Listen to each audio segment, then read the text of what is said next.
Welcome back to Opinion Journal. I'm Mary Kissel. What is the real value of the Iran sanctions deal? My next guest has crunched the numbers and come up with some surprising conclusions. Foundation for Defense of Democracy's Vice President Jonathan Schanzer joins me now in Washington. Jonathan, the White House says it's several $billion for Tehran. Why do you disagree? Well, actually, the White House, I think, has said that the entire Iran sanctions relief would be upwards of $7 billion. There's a $4.5 billion cash package that would be delivered to the Iranians, as well as some relief in precious metals, petrochemicals, and automotive. The way that we crunch those numbers is first we take a look at the precious metals.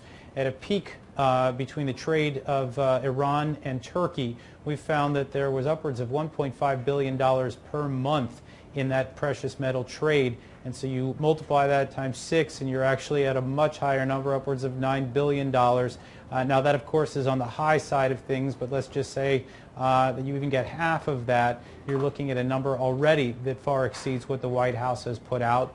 The petrochemical sector, again, looking at a 6-month period, we saw upwards of $7 to $9 billion worth of trade in the past. And so, and that doesn't include the automotive sector, which was a significant contributor to GDP in the past.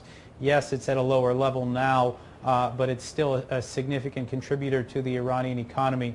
You put all that together and you're probably looking at a package that looks more like 20 or $25 billion, not the $7 billion that the White House has indicated. Let's just take the automotive sector for a second. When you do that analysis, do you just look at the number of cars, for example, that Iran could sell, or are you kind of looking past that to all of the other industries that would benefit from those sales?